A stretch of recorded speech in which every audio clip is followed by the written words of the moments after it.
దేవుని నామమునకు వందనములు. ఈరోజు వాక్య ధ్యానం కొరకు యెషయా గ్రంథం 65వ అధ్యాయం. దేవుని మహాకృప, ప్రార్థించినటువంటి వారికి జవాబు దేవుడు అనుగ్రహించాడు. 63వ అధ్యాయంలో 15వ వచనం నుంచి ప్రారంభించబడిన ఆ ప్రార్థన 64వ అధ్యాయం పూర్తయ్యేటప్పటికి ముగించబడింది. అయితే ప్రార్థన చేశారు, జవాబు రావడం చాలా ప్రాముఖ్యం. ఈరోజు చాలా మంది ప్రార్థన చేస్తున్నారు, జవాబు వచ్చిందా వస్తుందా అనేది ఒక పెద్ద ప్రశ్న. అయితే ఈ రోజున ఈ 65వ అధ్యాయంలో వారు చేసినటువంటి ప్రార్థనకు జవాబు వచ్చింది. ఆ జవాబే దేవుడు పలుకుతున్నటువంటి మాటలు. ఈరోజు వరకు నువ్వు ప్రార్థన చేసి అనేక పర్యాయాలు దేవుని సన్నిధిలో నీ హృదయంలో ఉన్న వేదన, నీ అక్కర చెప్పి ఉండొచ్చు. జవాబు రాలేదు అని అనుకున్నావేమో. అయితే ఈరోజు ప్రభు ఈ వాక్యం ద్వారా నీతో మాట్లాడుతున్నాడు. నీ ప్రార్థనకు జవాబు వచ్చింది. కొన్ని సంవత్సరాల క్రిందట, ఇప్పుడు కూడా జరుగుతుంది కానీ ఇప్పుడు తక్కువైపోయింది ఫోన్లు రావడం వల్ల. ఎవరైనా బంధువులు కానీ స్నేహితులు కానీ హాస్టల్లో ఉన్నప్పుడు కానీ ఒక ఉత్తరాన్ని రాసేవాళ్ళు. ఆ ఉత్తరం వాళ్ళకి చేరిన తర్వాత మేము క్షేమంగా ఉన్నాము అనేటువంటి వార్త, అక్కడి నుంచి ఇంకేదైనా సమాచారాలు ఉంటే ఆ సమాచారాలు తీసుకుని వస్తూ ఉండేవాళ్ళు. ఇలాగున ఆ వార్త రాగానే, ఇదిగో నీకు ఉత్తరం వచ్చిందంట అని అనగానే, ఉత్తరం అంటే జవాబు అని అర్థం. ఆ ఉత్తరాన్ని చూడగానే చాలా సంతోషం కలిగేది. ఎందుకనంటే నేను పంపించిన ఆ సమాచారం వాళ్ళకి చేరింది, వాళ్ళ దగ్గర నుంచి నాకు జవాబు వచ్చింది అనే ఆనందం. అలాగే ఈరోజు ప్రభు చెప్తున్న మాట ఏంటంటే, నువ్వు ప్రార్థన చేసావు అనగా నీ యొక్క విషయాన్ని నాకు పోస్ట్ చేసావు, నేను దానికి జవాబును పంపిస్తున్నాను అని. ఏంటి జవాబు అనంటే, వారి జీవితంలో, ప్రార్థించిన వారి జీవితంలో, లేకపోతే దేవుని ప్రజలైన వారి జీవితంలో అనేక సార్లు మేము ప్రార్థన చేశాం, కనీసం మాకు దర్శనం కూడా రాలేదు అని వారు భావించారు. కానీ ప్రభు ఏం చెప్తున్నారంటే, నన్ను వెతకని వారికి కూడా నేను దొరికాను కదా,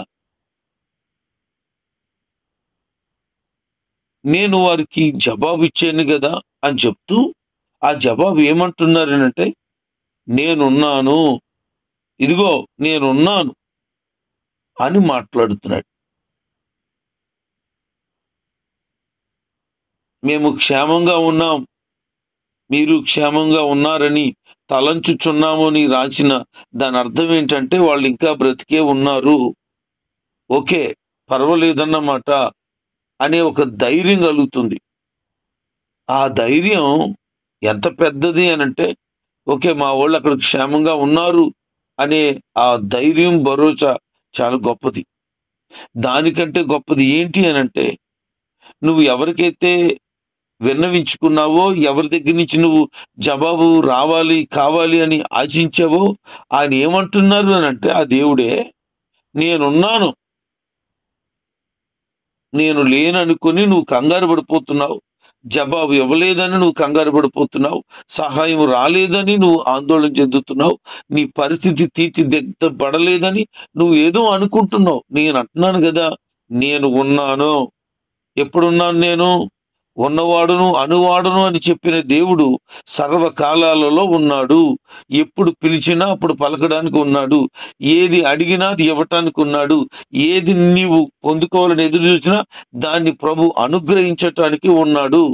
దేనికైనా ఎప్పటికైనా ఎలాగైనా ఆయన ఉన్నాను అని చెప్పాడు గనక ఈ రోజు నుంచి నీకు అర్థం అవ్వాల్సింది ఏంటంటే, నీకు వాళ్ళు ఉన్నారు వీళ్ళు ఉన్నారు అని అనుకొని గడిపేవేమో, కానీ ప్రభు చెప్తున్నాడు, నేనున్నాను. కంగారు పడకు, ఆందోళన చెందకు, దేనికి భయపడకు, ఎవరికి బెంగ పెట్టుకుని ఏడుస్తూ ఉండకో, నేనున్నాను నీకు. ఎంత గొప్ప ధైర్యం అండి! ఈ రోజున ఒక మనిషి నేనున్నానని చెప్పి చేతులు ఎత్తేస్తారు. నేనున్నానని చెప్పి అనుకున్నాను కానీ అవ్వలేదు అని అంటారు. కానీ ప్రభువు ఒక్కసారి గనుక నేనున్నానని అన్నారా, ఇక నీ జీవితంలో ఎప్పుడు ఎదురు చూడాల్సిన పని లేదు.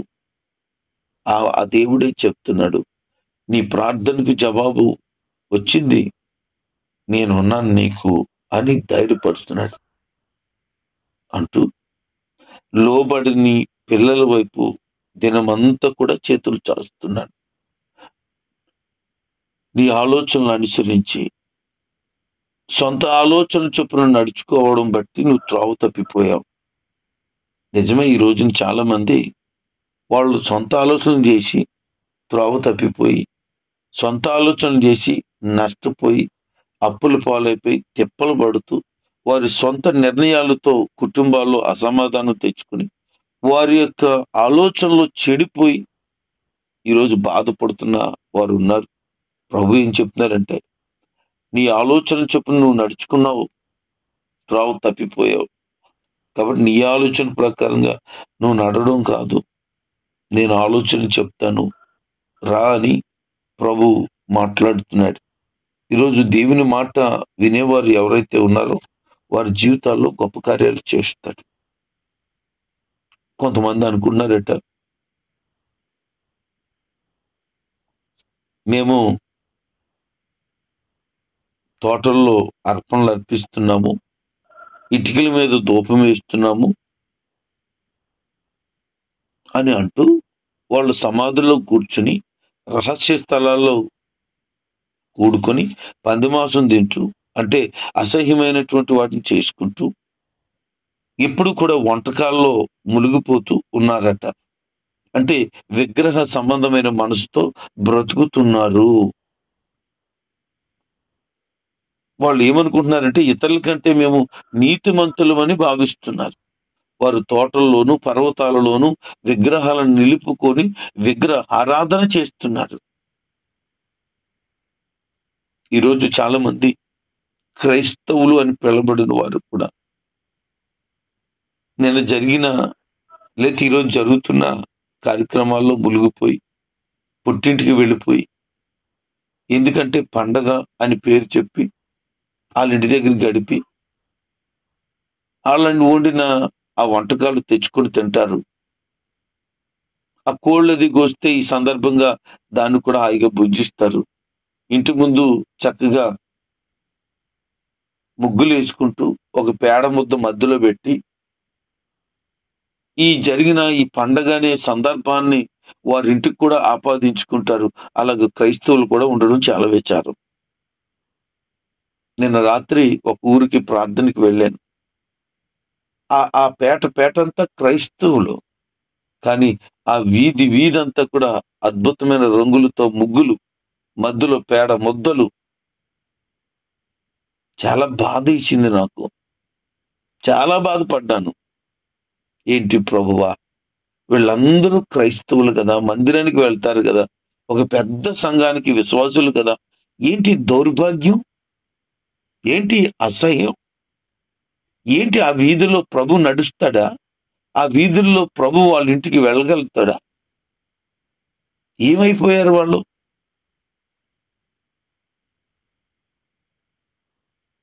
ఒక్కొక్కరు రకరకాల వంటలు పెంటలు ఏర్పాట్లు చేశారు.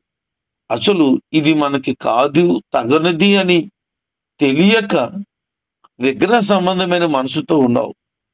వాస్తవానికి ఈ దినాల్లో పుట్టింటికి వెళ్ళకూడదు కదా. ఈ రోజు నీకు సెలవులేంటి? ఈ రోజు నీకు వాళ్ళ ఇంటి దగ్గరికి వెళ్ళటం ఏంటి అంటే, ఇది నువ్వు ఆచారబద్ధంగా చేస్తున్నావు. వాళ్ళు కూడా వెళ్తారు కనుక నేను కూడా వెళ్ళాలి అనే ఆలోచనే. అలాగున దేవునికి వ్యతిరేకమైన పనులు చేసుకుంటూ ఉన్నారు ఈ రోజున. ఆ రోజుల్లో అదే జరిగింది. తోటల్లోనూ, పర్వతాలలోనూ, సమాధుల్లోనూ వారు విగ్రహాలను నిలుపుకొని, పూజలు చేసుకొని, పునస్కారాలు చేసుకొని, వంటలు చేసుకొని తిన్నారట. బైబిల్లో రాయబడిన మాటలు చూడండి ఎంత స్పష్టంగా ఉందో. నా భయము లేక వారు నిత్యము కోపము కలుగ చేయుచున్నారు. సమాధుల్లో కూర్చుంటున్నారు, రహస్య స్థలాల్లో ఉన్నారు, చివరికి పంది మాంసం తింటున్నారు. అసహ్య పాకములు వారి పాత్రలలో ఉన్నవి. బెల్లం పాకం పెట్టుకుంటావు కదా, పంచదార పాకం పెట్టుకుంటావు కదా, ఇప్పుడు నూనె బాగా మరగబెడుతున్నావు కదా, పాకాలు పెడుతున్నావు కదా. ఎంత స్పష్టంగా చెప్తున్నారు ప్రభు. అదట అసహ్యమైనది. అంటే అసహ్యమైనది చెయ్యటానికి నువ్వు పూనుకున్నావనంటే దేవునికి నచ్చని క్రియలలో ఉన్నావు అని, దేవునికి కోపం రేపుతున్నావని కదా అర్థం. నువ్వెన్నో ప్రశ్నలు నీలో కలిగి ఉండొచ్చు, కానీ నువ్వు క్రైస్తవుడివి, క్రైస్తవురాలివి కనుక ఈ దినాలలో నీ గృహంలోనే ఉండాలి తప్ప. అంతకే కావాలితే ఎక్కడికో టూర్కి వెళ్ళు, సరదాగా పిల్లలు ఖాళీగా ఉంటే బయటికి ఎక్కడికన్నా వెళ్ళు, కానీ దేవుని మార్గాన్ని విడిచి వాక్యానికి వ్యతిరేకమైన జీవిత ప్రయాణం ఎట్టి పరిస్థితుల్లో చెయ్యకూడదు. అలా గనక నువ్వు ఉండగలిగితే దేవుడు నీకు ఇచ్చే క్షేమం ఎంత గొప్పదో నువ్వు గమనించగలుగుతావు. నీ కుటుంబానికి ఆయన భద్రత ఇచ్చి నిన్ను క్షేమంలోనికి నడిపించి ఆయన దీవెనకరమైన వ్యక్తిగా నిన్ను మారుస్తాడు. అంత మాత్రమే కాదు, కానీ నువ్వు నన్ను గురించి విచారణ చేసేయడానికై నేను నిన్ను ఎలా మార్చేస్తానంటే, షారోను గొర్రెల మేత భూమిగా మార్చేస్తాను. షారోను అనగా యెరూషలేము దగ్గర ఉన్నటువంటి నది ఒడ్డున ఉన్న ఇసుక తన్నులు. ఆ ఇసుక తెన్నులలో ఏ గడ్డన్నా మొలుస్తుందా? ఏదైనా ఉపయోగకరమైనటువంటి పువ్వు మొక్కలు ఏమన్నా వస్తాయా? కానీ ప్రభు ఏం చెప్తున్నాడనంటే, ఇసుక తెన్నులలోనట షారోను అనేటువంటి అద్భుతమైనటువంటి వనం వచ్చేలాగా చేస్తాడట. అది చేశారు. దాదాపు 50 కిలోమీటర్ల మేరకట్ట అద్భుతమైనటువంటి షారోను పుష్పములు ఆ యొక్క సముద్రం ఒడ్డున పూయడం ఆశ్చర్యం. అంటే నీ జీవితం ఉపయోగం లేని, ప్రయోజనం లేని ఇసుకలాగా, ఎడారిలాగా ఉంటే నేను అద్భుతమైన వనంగా మార్చేస్తాను అంటున్నాడు. ఎప్పుడు తెలిసి వాక్యానుసారంగా జీవించి అలాగూ బ్రతుకుతూ ఉంటే, నువ్వు వాక్యానికి వ్యతిరేకమైన బ్రతుకుతూ ఉంటావు. దేవుడు నీకు ఎట్లా సాయం చేయగలుగుతాడు? ఇంకా అంటున్నాడు, ఆ కోరు లోయ పశువుల పరుండే స్థలముగా చేయబడుతుంది. ఆ కోరు అనగా కన్నీటి లోయ, దుఃఖపు లోయ, ఏ రకమైనటువంటిది లేక మంట చేత కాల్చబడినటువంటి స్థలం అది. రాళ్లతో నింపబడిన స్థలం అది. అది ఎలా మారిపోతుందట? పశువులు పరుండడానికి. ఎక్కడ పడుంటాయి పశువులు అంటే పచ్చని గడ్డిలో మాత్రమే. అలాంటి పచ్చని గడ్డి నేను దానికి ఇస్తా, సమృద్ధైన ఆహారాన్ని అందిస్తా అంటున్నాడు. అంత గొప్ప భాగ్యాన్ని నువ్వు కోల్పోతున్నావు. కానీ వాళ్ళు ఏం చేస్తున్నారట? దేవుని విసర్జించి గాదు అనేటువంటి దేవతకు బలులు అర్పిస్తున్నారు. ఆ గాదు దేవతట వాళ్ళకి అదృష్ట దేవతట. అదృష్టాన్ని నమ్ముకున్నారట. ఆదికాండం 30:11 లేయాకు పుట్టిన కుమారుల్లో ఒకడు ఈ గాదు అనేవాడు. ఆ గాదు అనే పేరు చెప్పి వారు పూజలు చేయడం ప్రారంభించారు. ఆ లేయా ఏమనుకుందంటే, నాకు కొడుకు పుట్టాడు కనుక ఇది నాకు అదృష్టము అని అనుకుంది. ఆవిడ అనుకున్నది. వాళ్ళు జనాలు ఏకంగా అదృష్ట దేవిగా మార్చేసుకున్నారు. గాదు అనే దేవతనే నిర్మాణం చేసేసారు. ఈ రోజు నువ్వు అదృష్టం మీద నమ్మకం పెట్టుకున్నావు. అత్తగారింటికి వెళ్తే అదృష్టం కలిసి వస్తుంది నీకు. ఒక వాచి, ఒక ఉంగరం, ఒక బొంగరం పెట్టి చేతిలో ₹1,00,000 కట్ట, బుల్లెట్ ఇచ్చి పంపిస్తారని ఓ సరదాగా ఉంటారు. వెళ్తావు కానీ 4 రోజులు లేకపోతే 2 రోజులు వాళ్ళు వండి పెట్టేసేసేటే ఆ మాంసం తినేసేసి రావడం తప్ప అంతకంటే ఏం ఏడిచింది నీకు? వెళ్ళాలంటే ఈ 2 రోజులే వెళ్ళాలా? ఇంక లేవా నీకు రోజులు? ఇక వెళ్ళడానికి అంత బిజీ అయిపోయావా ఏంటి? అందరూ వస్తున్నారు కదండి, అందుకే రావాలి. అందుకే అందరూ వెళ్తున్నారు కదా, నేను అందుకే వెళ్ళాలి. దేవుని బిడ్డవు దేవుని బిడ్డలాగే ఉండాల. నేను చెప్తే మీకు కోపం వస్తుంది, కానీ కోపం వచ్చినా పర్వాలేదు, వాక్యానికి లోబడి జీవించగలిగితే నీ జీవితం ఏడుపు లోయలాగా ఉండుండొచ్చు, ఆనందంగా మారిపోద్ది. వాక్యానికి విధేయత చూపించి నువ్వు నడుచుకోగలిగినప్పుడు ఆయన శ్రేష్టమైన దీవెనలు తప్పక నీ మీద కుమ్మరిస్తాడు. దేవుడు అంటున్నాడు, ఆయనకి నచ్చని పనులు చేశాడట. నచ్చని పనులు, నాకు ఇష్టం కాని వాటిని మీరు కోరుకున్నారు. మీరు అదృష్టం అంటున్నారే, నేను మీకు ఖడ్గాన్ని మీకు అదృష్టంగా నియమిస్తా. కత్తే మీకు అంటున్నాడు ఆయన.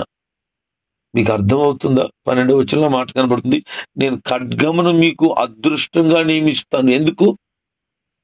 మీకు ఇష్టం వచ్చినట్లు తిరుగుతున్నారు, దేవతల పేర్లు చెప్పుకొని, దేవుళ్ళ పేర్లు చెప్పుకొని మీరు సమయాన్ని వెచ్చించి గడుపుతున్నారు, అదృష్టాన్ని నమ్ముకుంటున్నారు. మీరు రకరకాల మాంసాలు తింటూ, అసహ్యమైన స్థలాల్లో కూర్చుంటూ, మీరు లేనిపోని పానకాలు అది పెట్టుకొని, పాకాలు అయ్యి పెట్టుకొని బతుకుతున్నారు. నాకు అది ఇష్టం లేదు అంటున్నాడు డైరెక్ట్ గా దేవుడే. నాకు నచ్చని పనులు చేశారు గనక నాకు చాలా కోపం వస్తుందని చెబుతూ ఆయన ఏమంటాడంటే, ఆలకించండి, మీకు అందరికీ కరువు ఉంటదేమో కానీ నా సేవకుడు మాత్రం భోజనం చేస్తాడు. ఎందుకు చేస్తాడు? దేవుని దృష్టిలో యథార్థంగా జీవించే, పరిచర్య చేసే సేవకుడు వాక్యానికి లోబడి వాక్యానుసారంగా ఉంటాడు. ఆ సేవకుడిని ఎలా చేస్తాడు దేవుడు? నా సేవకులు భోజనం చేస్తారు, కానీ మీరు ఆకలిగా ఉంటారు. మీరు చెప్తుంటే వినరు, మా మీద కోపడుతుంటారు. అందుకే మేము చెప్పేసి మీకు అప్పగిస్తున్నాము, కానీ సేవకులుగా మేము చేస్తున్నాం అలాగే వెళ్లకుండా. అందుకే దేవుడు ఏం చేస్తున్నట్టే మాకు భోజనం పెడతాడట. నా సేవకులు పానం చేస్తారు, కానీ మీకు దప్పగా ఉంటుంది. తాగడానికి ఎప్పుడు కరువు ఉండదట, కానీ మీరు వింటలేదు కదా, అందుకే మీకు కరువు ఉంటుంది. నా సేవకులు సంతోషిస్తారు, కానీ మీరు సిగ్గుపడతారు. నిజంగా సేవకుడు దేవునికి లోపడడం వల్ల సంతోషం కలిగిన జీవితాన్ని ప్రభు ప్రసాదిస్తున్నాడు.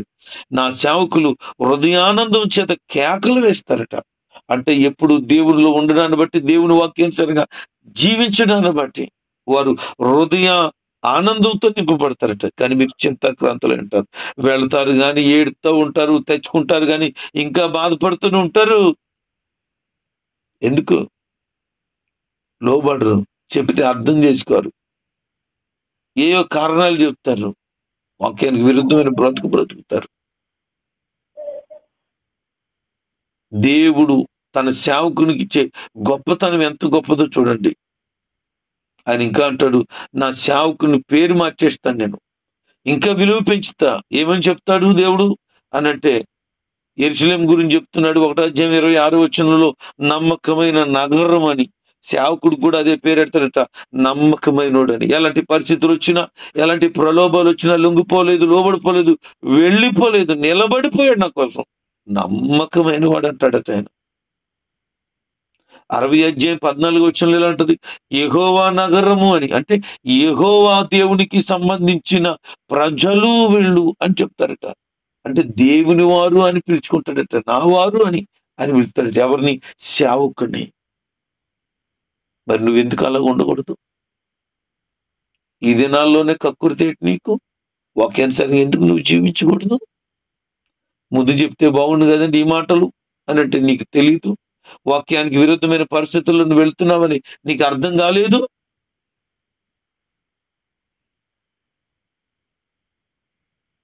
భక్తుడు అంటున్నాడు, నమ్మదగిన దేవునికి నేను ప్రార్థన చేస్తున్నాను, నమ్మదగిన దేవునికి ప్రార్థన చేస్తున్నాను.